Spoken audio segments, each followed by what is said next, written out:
প্রশ্ন। আমার মেয়ে ইন্টার ফার্স্ট ইয়ারে পড়ছে, ছোট মেয়ে ক্লাস 6-এ পড়ছে, ছেলে ক্লাস 2-তে পড়ছে। ইদানিং বড় মেয়ে ছোট দুই ভাই বোনকে ঈর্ষা অর্থাৎ হিংসা করছে। সবসময় তার অভিযোগ ছোট দুই ভাই বোন অনেক সুযোগ সুবিধা পাচ্ছে, কিন্তু আমাকে সেই তুলনায় কম সুবিধা দেওয়া হয়েছে।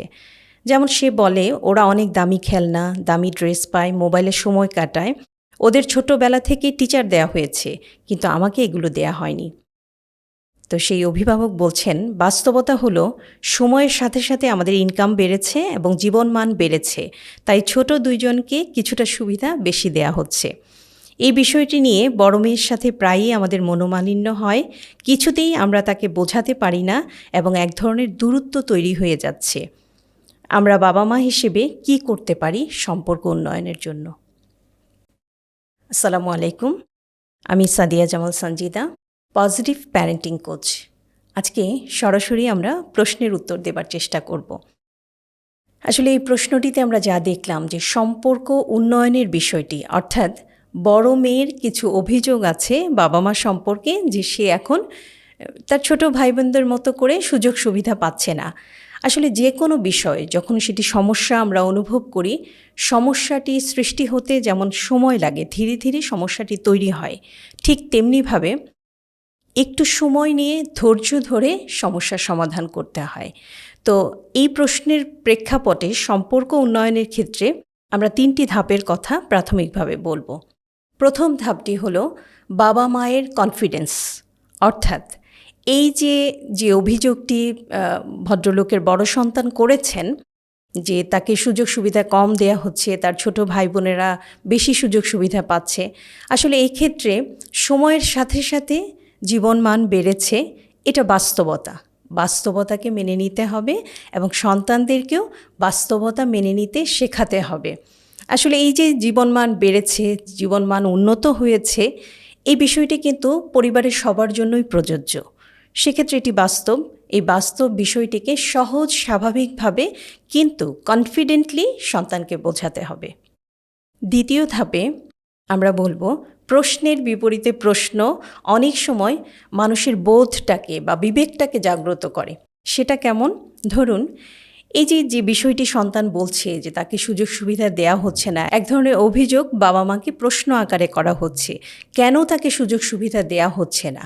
এই বিষয়টিকে অভিভাবক হিসেবে আমরা এভাবে বলতে পারি যে, আচ্ছা, তুমি মনে করো যে আমাদের জীবনমান যদি উন্নত না হতো, অর্থাৎ আগের চাইতে আমাদের অবস্থার যদি অবনতি হতো, সেক্ষেত্রে কি তুমি ভাবতে যে আমার ভাই বোনেরা কেন আমার চাইতে সুযোগ কম পেল, কেন আমার মতো সুযোগ সুবিধা পেল না?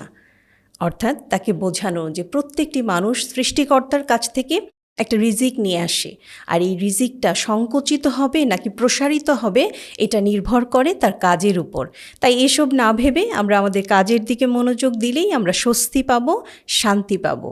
আবার এভাবেও বলতে পারেন যে, আমি যদি তোমাকে বলি যে আমি আমার ছোটবেলায় কেন তোমার মতো সুযোগ সুবিধা পেলাম না, তুমি কিভাবে নিবে? এই প্রশ্নটিকে তুমি কিভাবে নিচ্ছ?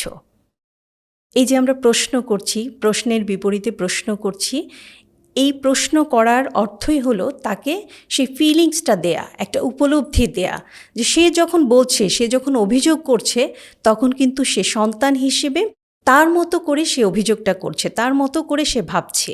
কিন্তু যখন অভিভাবক হিসেবে আমাদের উপলব্ধিটা তাকে দিতে চেষ্টা করব, তখন অনেক সময় সে বুঝতে পারে, প্রশ্নের সমাধানটা সে নিজেই করে ফেলতে পারে। তৃতীয় ধাপ, একজন দক্ষ কাউন্সিলরের পরামর্শ নেয়া। আসলে প্রথম এবং দ্বিতীয় ধাপের পরেও যদি বাবা মা ফিল করেন যে সন্তানের মধ্যে এই বিষয়টি তার ভেতরে রয়েছে বা এক ধরনের চাপা কষ্ট রয়েছে, বা সে সুযোগ পেলেই এ বিষয়ে বলছে, সেক্ষেত্রে খুব ভালো হয় একজন দক্ষ কাউন্সিলরের পরামর্শ নেয়া। আসলে পরিবারে যা হয় যে বাবা মা সবসময় সন্তানের পাশাপাশি থাকেন, যে কোনো সমস্যার সমাধান করেন, যে কারণে অনেক সময় এই ক্ষেত্রগুলোতে সন্তানেরা মনে করেন যে বাবা মা তো এভাবে বলবেনই, তারা তো ম্যানেজ করার চেষ্টা করবেন, মনোযোগ দিয়ে অনেক সময় বাবা মার কথাগুলো শোনেন না। সেক্ষেত্রে একজন দক্ষ কাউন্সিলর খুঁজে বের করতে পারেন যে আসলে কোথায় তার তৃষ্ণা, কোথায় তার অভাববোধ, যে কারণে সে এই ধরনের অভিযোগ করছে বা এই ধরনের কথা বলছে, তখন তিনি তার মতো করে তাকে বোঝাতে পারেন, সন্তানের মতো করে বোঝাতে পারেন, অথবা বাবা মায়ের প্যারেন্টিংয়ে যদি কোনো কারেকশন থাকে সেক্ষেত্রেও তিনি সুন্দর সমাধান দিতে পারেন। তো এক্ষেত্রে একজন দক্ষ কাউন্সিলর খুব চমৎকারভাবে এই বিষয়টিকে সমাধান করতে পারেন। এ তো গেল প্রশ্নের উত্তর। এখন যারা নতুন বাবা মা, প্রথম সন্তান পরিবারে এসেছে, দ্বিতীয় সন্তানের অপেক্ষা করছেন বা ইচ্ছা আছে, সেক্ষেত্রে কিছু টিপস যদি আমরা ফলো করি, অর্থাৎ কিছু বিষয়, এই বিষয়গুলোকে যদি আমরা ফলো করি তাহলে এই ধরনের সমস্যা ইনশাআল্লাহ কম হবে। প্রথম যে বিষয়টি আমরা খেয়াল করব, দ্বিতীয় সন্তান আসার আগেই প্রথম সন্তানকে একটু মানসিকভাবে প্রস্তুত করা, অর্থাৎ তাকে বলা যে আমরা একটা ছোট্ট বাবু নিয়ে আসবো তোমার সাথে খেলা করার জন্য, তোমরা একসাথে থাকবে, খুব মজা হবে, অনেক আনন্দ হবে, এভাবে একটু মানসিকভাবে তাকে প্রস্তুত করে নেয়া। 2, অবশ্যই দ্বিতীয় সন্তানকে যখন রিসিভ করবেন, অর্থাৎ হসপিটালে যখন সন্তান আসবে, তখন প্রথম সন্তানকে সাথে নিয়ে পরিবার পরিজন যেন সেই দ্বিতীয় সন্তানকে রিসিভ করে। আসলে এই সময়টাতে যেটা হয় যে হসপিটালের সময়টা বা বাসায় আসার পরে প্রায় 15-20 দিনের মতো আমরা ছোট বাচ্চাটাকে নিয়ে খুব ব্যস্ত হয়ে পড়ি, অবহেলার শিকার হয় বড় বাচ্চাটা। তখন কিন্তু তার মধ্যে এক ধরনের হীনমন্যতা, এক ধরনের পেরেশানি তৈরি হয়, যে কারণে সে খুব অস্থির আচরণ করতে থাকে। তো এক্ষেত্রে প্রথম বাচ্চাটাকে সাথে নিয়ে দ্বিতীয় বাচ্চাকে রিসিভ করা, এই বিষয়টি আমরা খুব সচেতনভাবে খেয়াল করব। 3, হঠাৎ করে বিছানা আলাদা করে না দেয়া, অর্থাৎ দ্বিতীয় বাচ্চা আসার পরে হঠাৎ করে বড় বাচ্চাকে দাদির সঙ্গে বা খালার সঙ্গে বা নানির সঙ্গে ঘুমোতে দেয়া, এই কাজটি আমরা কখনো করব না। দ্বিতীয় বাচ্চা আসার আগেই প্রথম বাচ্চাকে আমরা প্রস্তুত করব, মাঝে মাঝে সে বাবার সঙ্গে থাকবে, অর্থাৎ মাকে ছাড়া থাকবে, খালামণির সঙ্গে থাকতে পারে, দাদির সঙ্গে থাকতে পারে। এভাবে একটু একটু করে প্রস্তুত করলে যেটা হয় যে প্রথম বাচ্চাটিরও কষ্ট কম হয়, মায়ের পেরেশানিটাও দূর হয় দ্বিতীয় বাচ্চা আসার পরে। 4, নতুন যে বাচ্চাটি এসেছে, অর্থাৎ ছোট সন্তান, তার কিছু কিছু কাজ বড় সন্তানকে দিয়ে করানো। যেমন হতে পারে যে বাবা একটু দোলনায় দোলা দাও তো, বা তুমি একটু পাশে বসো, একটু খেয়াল করো, ঘুমাচ্ছে তুমি একটু খেয়াল করো, বা বাবা এটা তুমি একটু এনে দাও তো, এটা একটু দাও তো, এটা নাও তো। অর্থাৎ অ্যাটাচ করা, নতুন যে বাচ্চাটি এসেছে তার সঙ্গে একটা সুন্দর মমতাপূর্ণতা সম্পর্ক তৈরি করা, কিছু দায়িত্ববোধ সৃষ্টি করা, তাহলেই কিন্তু সম্পর্কটা খুব সুন্দর হয়। 5, কাছের মানুষের নেগেটিভ কথাগুলোকে গুরুত্ব না দেয়া। অর্থাৎ অনেক সময় যেটা হয় যে এটা অনেক সময় মুরব্বীরাও করে থাকেন বা জুনিয়র যারা আছেন তারাও একটু মজা করে বাচ্চাকে বলে থাকেন যে এই যে দেখো দেখো নতুন বেবি নিয়ে এসেছি, আর তোমাকে আদর করব না। আসলে এই ধরনের কথা বাচ্চার জন্য খুব ক্ষতিকর, মানসিকভাবে সে খুব অস্বস্তিতে পড়ে যায়, খুব হীনমন্যতা কাজ করে তার মধ্যে। এই কথাগুলোকে সচেতনভাবে আমরা অ্যাভয়েড করব।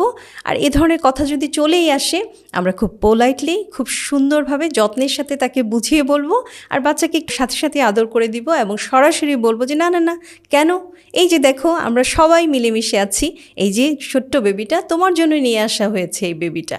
আসলে এইভাবে করে বললেই কিন্তু এই ছোটোবেলায় এই ধরনের এক হীনমন্যতা থেকে সে মুক্ত থাকতে পারে এবং পরবর্তীতে তারা যখন বড় হয় মিলেমিশে একাকার হয়ে যায়, তাদের সম্পর্কটা খুব সুন্দর হয়। আমরা এই বিষয়গুলো খেয়াল করলেই ইনশাআল্লাহ যারা নতুন অভিভাবক হয়েছেন, প্যারেন্টস হয়েছেন, তাদের জন্য খুব চমৎকারভাবে এই সন্তানদের মধ্যে যে রেষারেষি বলি আমরা বা ঈর্ষা হিংসা, এই বিষয়গুলো ইনশাআল্লাহ কমে আসবে অনেকটাই।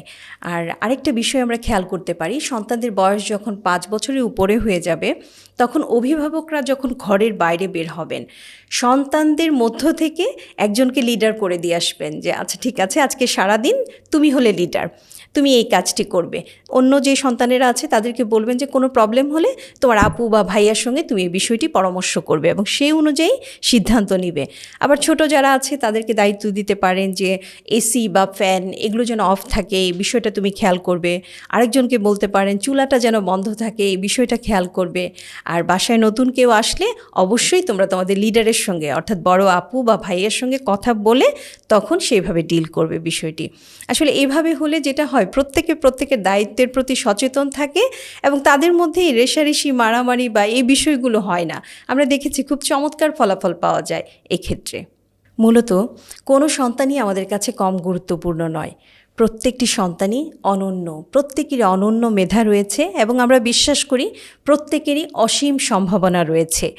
তো আজকে আমরা যে বিষয়টি নিয়ে কথা বললাম, সন্তানের সাথে সম্পর্ক উন্নয়ন, এই বিষয়ে আপনাদের যে কোনো মতামত বা প্রশ্ন কমেন্টে জানাতে পারবেন। আজ এই পর্যন্তই। সবাই ভালো থাকুন, নিয়মিত মেডিটেশন করুন, পরিবারকে সময় দিন, সবার পরিবার হোক আলোকিত পরিবার। আসসালামু আলাইকুম।